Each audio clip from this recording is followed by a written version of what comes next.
The K9 didn't bark. It growled, a low guttural vibration, one that sliced through the noise of Union Central Station like a razor through silence.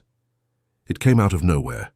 1 second, Rex was calmly trotting beside Officer Halston during the midday sweep. The next, he stopped so hard his leash jerked tight, his muscles locked, his body stiffened like a statue carved from instinct and rage. Passengers kept moving.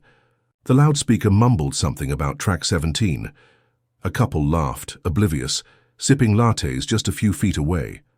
But Rex had already made his decision. Then he lunged, not at a person, at a shoe. Specifically, the left shoe of a man sitting on the edge of platform 9. A hooded figure, face hidden, hunched over, scrolling something on his phone. He wasn't talking to anyone. He wasn't doing anything weird. In fact, he looked like he was waiting for a train, which made what happened next even harder to believe. Rex didn't aim for the man's body. He didn't sniff or circle. He pounced like he knew exactly what was inside. His jaws clamped around the toe of the shoe with unshakable precision. The man didn't flinch, didn't yell, didn't run. He just froze, slowly raising his hands like he knew this was always going to happen. Officer Halston's voice sliced through the rising panic. "Don't move!" People were already pulling out phones. Some screamed. A baby started crying. But the man remained still. And that's when Halston saw it. Not the shoe, but what was happening under it. A faint beeping. So faint you wouldn't catch it unless you were trained to notice. He stepped forward, eyes narrowing. Rex still locked onto the shoe like a landmine had grown legs and slipped onto a commuter's foot. The man said nothing. Didn't plead, didn't explain. Halston crouched slightly, voice calm but sharp. "You're going to tell me what's in that shoe?" The man didn't look up. "I wasn't going to hurt anyone," he whispered. That was the first twist. But it wasn't the last, because when the bomb squad finally arrived and removed the shoe, carefully with trembling hands and every passenger evacuated, the item inside wasn't just explosives. It was a folded photo, tucked beside the device. Woman. And a child, smiling, standing next to the man now in custody. On the back, written in shaky ink, "Forgive me, but they deserve to know the truth." And suddenly, everything shifted. This wasn't terrorism, it wasn't rage, this was a message. Confession wrapped in destruction. The man wasn't trying to escape. He was trying to be caught, but the real question wasn't why he did it. It was who, or what, he was trying to expose. His name was Daniel Krell, 34 years old, no prior record, former chemical technician at a private defense contractor in New Mexico. Married once, father to a 6-year-old girl, divorced quietly. No signs of violence, which is why the photo hurt more than the bomb. Officer Halston stood outside the interview room, watching Daniel through the one-way mirror. He wasn't shaking, he wasn't crying. He just sat there, as if he'd already served a sentence that nobody knew about. Behind him, the team combed through the components of the shoe bomb that never went off. Deliberately disabled. No trigger. No countdown. Just enough to terrify, but never enough to detonate. Inside the holding room, Daniel's gaze remained fixed on the floor. Halston couldn't stop staring at his eyes. He'd seen grief before. Raw, wild grief that turned people dangerous. This wasn't that. This was guilt, cold, controlled, and planned. But then came the part that didn't make sense. Daniel had boarded the train 3 stops before the terminal. He had time to vanish. He had every opportunity to run. Instead, he sat down on platform 9, right in the middle of the patrol rotation, and waited. Waited for Rex to find him. Waited to be caught. The only person who'd called Daniel in the past. 48 hours was someone listed only as T. No last name, no voicemail, no text. Just 3 missed calls, all between 2 and 3 a.m. Halston remembered what Daniel had whispered when the shoe came off. It hadn't sounded like a confession, more like a warning. They deserved to know the truth, but what truth, and who were they? Back at his desk, Halston flipped open the incident file. Among the notes was a scanned image of the photo found in Daniel's shoe. The woman was smiling, but her eyes were tired. The child beside her was beaming, holding a small stuffed dinosaur, and standing next to them was Daniel himself. Healthier, hopeful. Before whatever this was had begun. On the floor.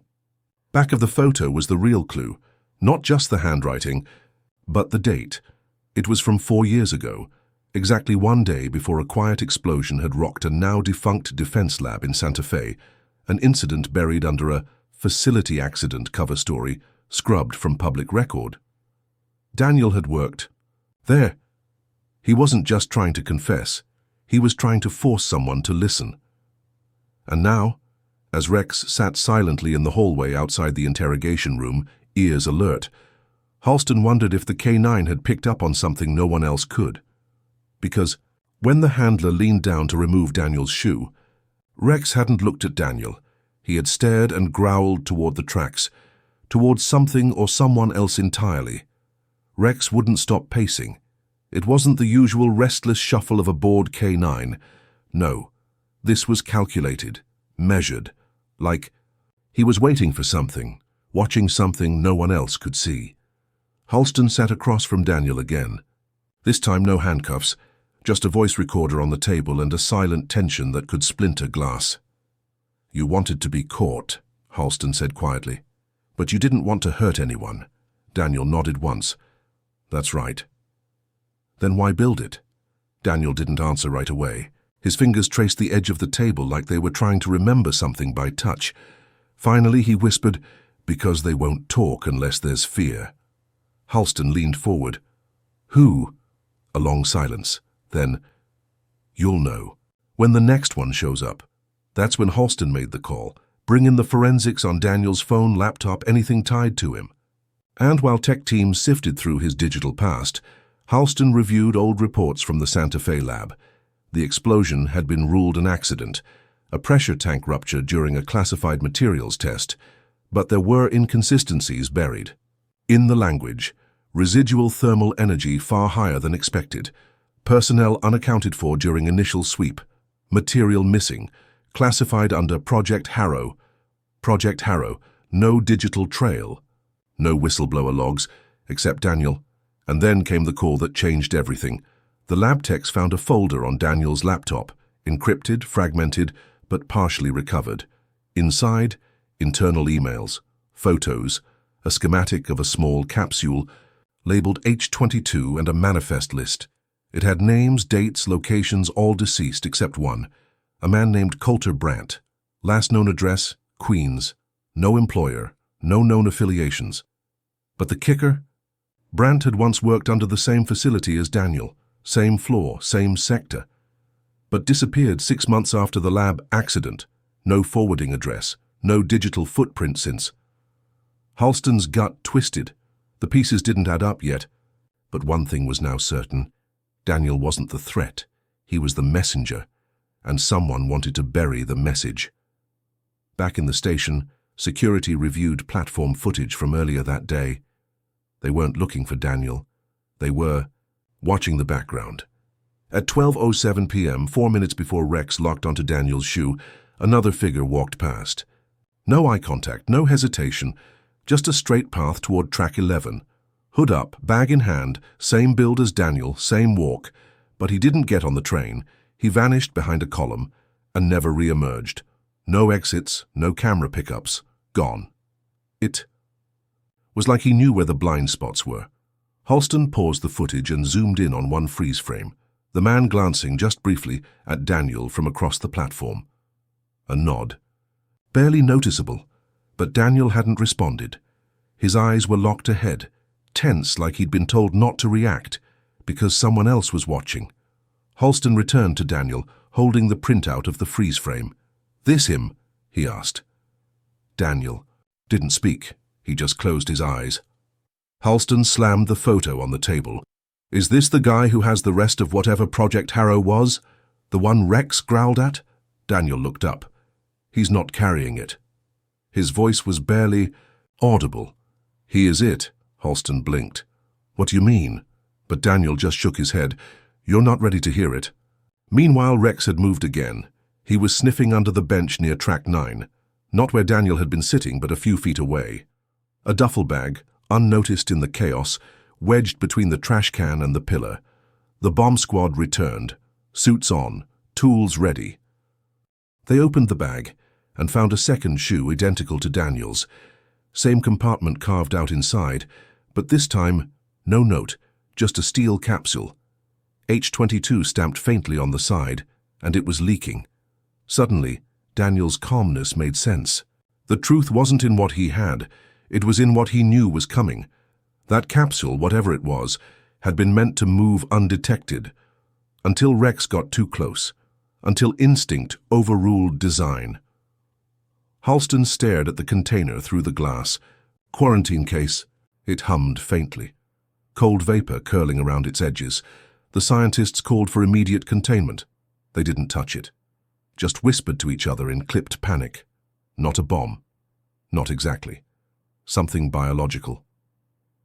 Daniel sat, still cuffed. Back in the room, he looked up as Halston entered, voice even. "You found it, didn't you?" Halston nodded once. "Tell me what's in it." Daniel exhaled. Slow, heavy, like a dam was about to break. "That's not the one I brought," he said. "That's the one they brought, to make it look like I did it." And just like that, the trap snapped shut. For a moment it felt like they had won. The capsule was secured in an airtight chamber, already en route to a federal containment unit. Rex was sedated, resting after what the handler called a level 5 sensory overload. Daniel was being transferred to a higher security holding facility until formal charges were sorted. Halston stood at the edge of the observation room, watching it all unfold like the final credits of a film. The threat, it seemed, had been neutralized, and yet that unease didn't go away, not when the techs were laughing in relief, not when the commanding officer clapped him on the shoulder and said, "Hell of a save, detective." Not even when Daniel, quiet, calm, almost grateful, was led through the secure hallway without resistance. Something was wrong. Halston replayed the station footage again. The man in the hoodie, the missing minutes, the fake shoe, the nod. Daniel hadn't been trying to escape. He hadn't fought arrest. He'd walked right into the jaws of federal custody like it was part of the plan. Why? He turned to the digital evidence wall, eyes narrowing. Track 11, Platform C, 4 minutes before the incident. The hooded man. Halston zoomed in again. His hands froze. There, just a flash in one frame. Something reflective tucked behind the man's ear. A communication earpiece. Daniel wasn't just bait. He was part of a live operation. Halston grabbed the radio. "Pull the van, don't move Daniel yet, bring him back now." But the line crackled with silence. Then static. Then boom. The walls of the station shook. Everyone dropped. Lights flickered. Sirens wailed. From across the station, smoke bloomed like a mushroom cloud. Not from the lab transport van, but from Track 11, the same platform where the man in the hoodie had vanished. Security feeds went dark. Emergency backup came online. Track 11 was gone, cratered. Flames licking the metal supports like a hellmouth had opened beneath the city, and just feet from where the explosion hit was a security panel, melted, destroyed. It had been rigged from inside, which meant... Halston spun toward the observation bay. The capsule gone. Only a broken glass case remained, shattered from inside out, not removed, not stolen, escaped. Daniel was still alive. He'd been pulled from the hallway seconds before the blast. Bloodied. Shaken, but conscious. When Halston found him in the medical bay, Daniel met his eyes with one quiet, haunting sentence. They triggered the failsafe. Halston's voice dropped. "What failsafe?" Daniel swallowed. "If you interferes, it activates the next one." "The next what?" Daniel looked down. "You'll see it, when it finds you." Halston sat in the back of the wrecked command room, head in his hands, as sirens screeched outside the shattered windows. The smell of smoke, chemicals, and something metallic filled the air. But none of it bothered him. What haunted him wasn't what he saw, but what he didn't. The capsule, that was alive. It had responded to containment like a living thing, fought back, adapted. It had waited until they relaxed. Then, slipped out, and Rex, Halston's only real lead, was comatose, still trembling in his kennel. The dog had picked up something no human ever could, and it had nearly broken him. "Why did you bite the shoe?" Halston whispered under his breath, staring at a replay of the footage. "What did you smell in there?" But the answer never came. Instead, Halston was left with questions that shredded every part of his mind. What had they missed? Why had Daniel let himself get caught? Why hadn't the bomb targeted them directly, but blown a hole in an empty platform? And most of all, what was the capsule looking for? He found himself in the underground kennels, where Rex lay sedated behind. Thick steel bars, eyes fluttering in troubled dreams, no growls, no movement, just faint whimpers. Halston sank to the floor outside the cage, staring through the bars like he was the prisoner now. "I pushed you too hard," he whispered. "I should have known something was off earlier. He caught himself. This wasn't just guilt. It was something else. A single beep came from his pocket. Encrypted message, no sender ID. He opened it. "You found the bait, but the real cargo left 12 hours ago. The K9 knew, and you ignored it." Attached was a photo, grainy, infrared, a train compartment from a distant freight route, and inside, something glowing faint red, sealed in a new capsule. His blood turned cold. They'd never intended to smuggle it through the station. That was all misdirection. Daniel was a decoy. The shoe was a decoy. Even the explosion was timed to redirect attention, and now whatever was inside that real capsule was gone, somewhere in the country. Maybe farther. And Rex had tried to warn him. He looked at the dog again, his partner silent, broken but not beaten. Halston stood up slowly. He reached through the bars, gently resting his hand on Rex's paw. "You knew." His voice was stronger now. "We weren't supposed to stop the crime. We were supposed to stop what comes next." Rex's ear twitched, and for the first time in hours, his eyes opened. The heartbeat was getting louder. Not one, but two distinct rhythms, pulsing like drums inside Halston's skull. He couldn't move, couldn't breathe. The woman in black stared at the trembling Rex, then back at Halston. "You thought the dog was reacting to Daniel," she said calmly, "but it was never about him." She stepped closer, her voice sharpening. "You walked through a gate meant for something else. You're carrying the signature. You've been broadcasting its signal for weeks, that bite in the terminal." She snapped her fingers. Rex wasn't attacking a threat. He was warning the others. Halston's mouth went dry. "Warning who?" "Everything. That's been sleeping beneath your feet." She raised her hand. Behind her, a freight elevator groaned to life. Rising from the sub-basement like a tomb opening, Rex growled, low and primal. Inside the lift, cages. Dozens of them, all empty, all clawed from the inside. The woman turned to him slowly. "They're coming back, and you're their flare." Halston shook his head, stumbling back. "That's not possible. I've been scanned. Tested. They were never looking for what you are. Just what they could see." She tapped her temple. "You've been infected with a signal, one they respond to, one that tells them who's in control." A deafening clang echoed as the back wall of the warehouse shook. Something massive hit it. Again and again. Then silence. A low hiss filled the air. Steam, gas, or breathing.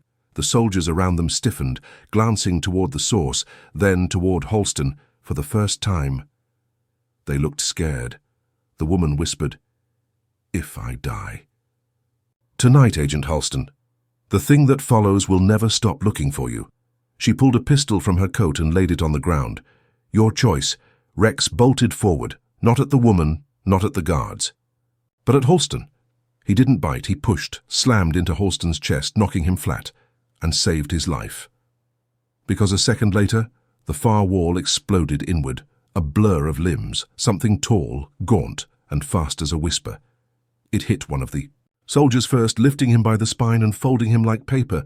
The second turned to fire and was gone, no blood. Just absence. Rex lunged. The thing dodged, like it knew him. They circled each other. Predator and predator. Halston crawled for the pistol, but something inside him burned. His vision warped. He saw pulses, in the walls, in the floor, in the boor. Here it was like he was seeing how they saw. Heat maps of fear and movement. Your body's adapting, the woman muttered from behind him, still alive, crouching. It's not just infection anymore, it's evolution, Halston gasped, grabbing. The weapon, I'm not your carrier, he choked. No, she whispered. You're their general. The thing lunged at Rex, slashing teeth flashing like obsidian knives. Rex yelped, tumbled, but didn't stay down. He turned, blood dripping from his flank, and stood between Halston and the monster. Halston's hands trembled on the gun. He saw it now, understood it. The monster wasn't just following a signal, it was answering it. To him. That's why it hesitated now, locking eyes with him. That's why the other cages were empty. They weren't loose. They were waiting, obeying, and Halston was the one they were listening to. His thoughts raced, memories triggered. The Geneva lab. The test vial that shattered. The guard coughing. A stain on his sleeve.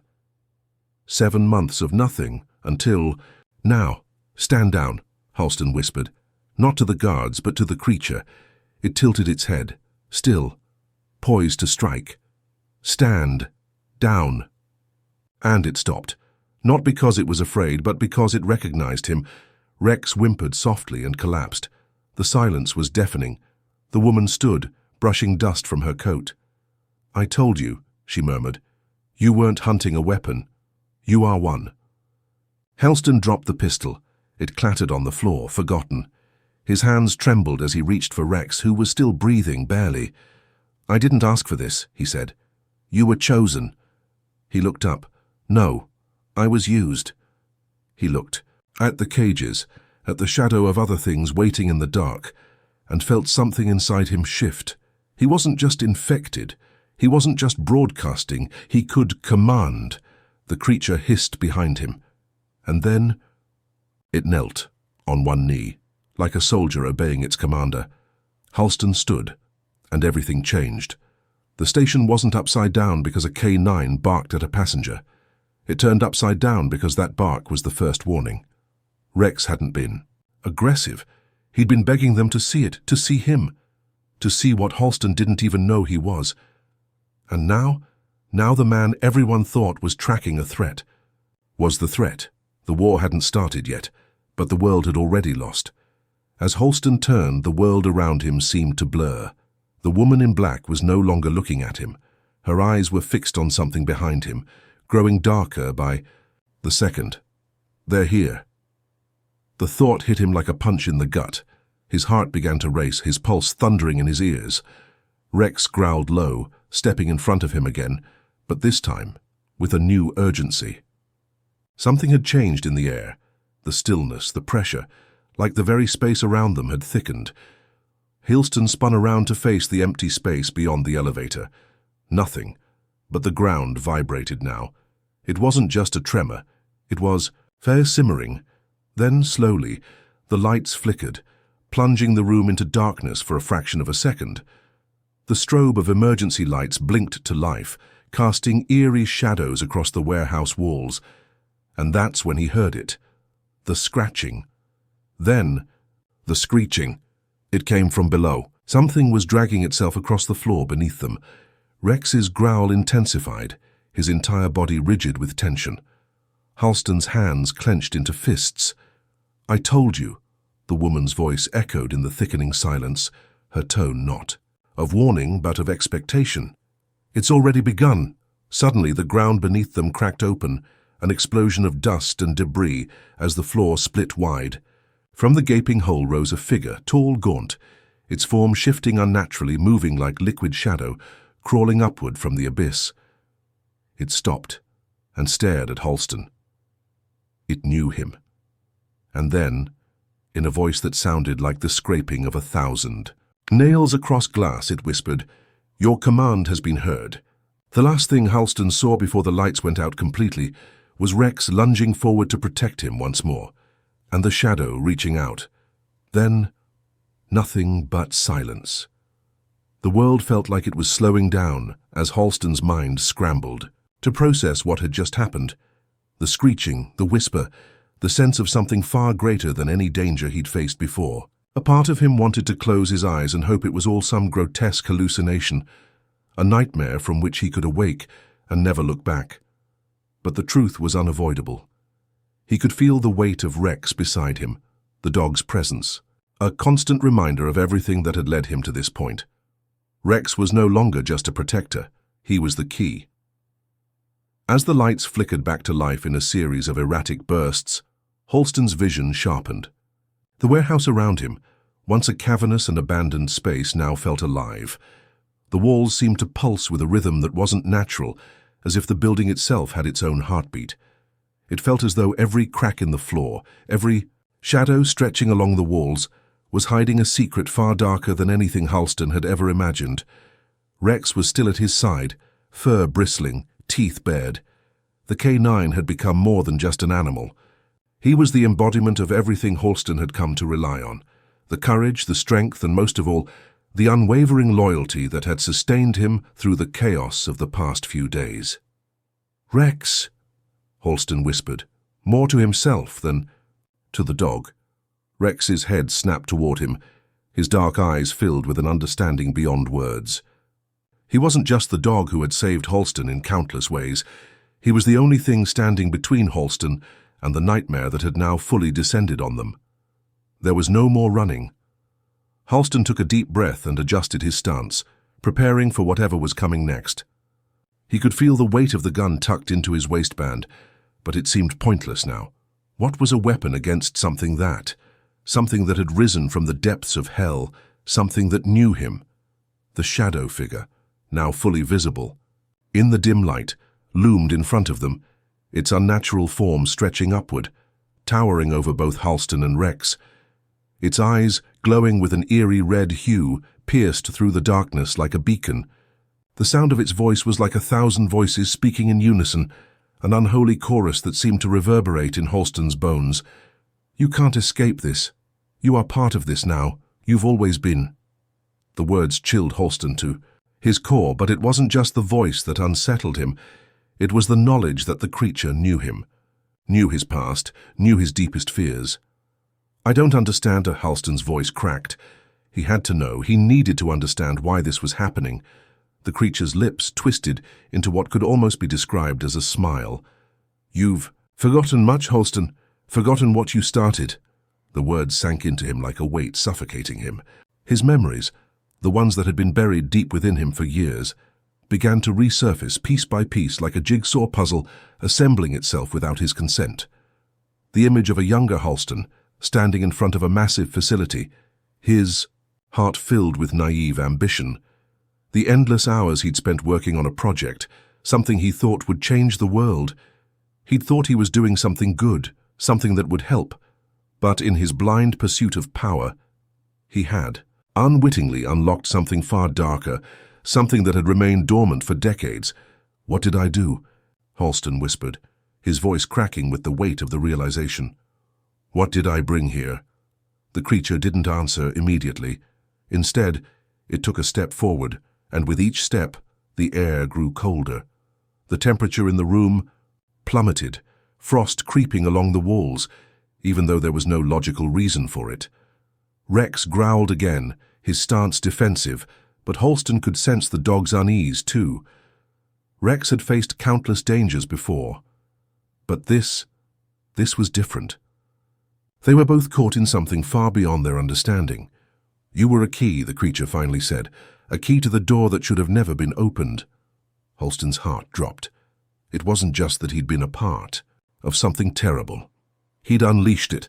The past that he had tried to bury, the choices he'd made in his desperation to prove himself, had consequences he could never have anticipated. And now, here it was, alive, relentless, and feeding on the fear it had awakened in him. Rex lunged forward, teeth bared, but the creature was ready. It moved with unnatural speed, its form shifting, twisting like smoke around the dog, and in a split second it had Rex pinned to the ground. The K9 struggled, growling, but the shadow creature's grip was too strong. Halston's stomach churned with dread, but he couldn't let panic control him. He had to act. His eyes scanned the room, landing on the faint outline of a set of stairs. leading upward, an escape route. It was the only option left, but as he started toward the stairs, the creature's voice boomed again. "You can't run, Halston. You belong here. You will always belong here." Halston's mind raced as he took one more look at Rex, still struggling beneath the creature's grip. He wanted to scream, to fight, to do anything, but he knew there was only one choice. Without thinking, he sprinted toward the stairs, and as he ran, a new understanding dawned on him. He wasn't just running from the creature. He was running from the mistakes he had made. The door he had opened. It wasn't just the creature that had returned. It was everything he had ever forgotten. The pie. Very things he had buried were now waking up, and there was no going back.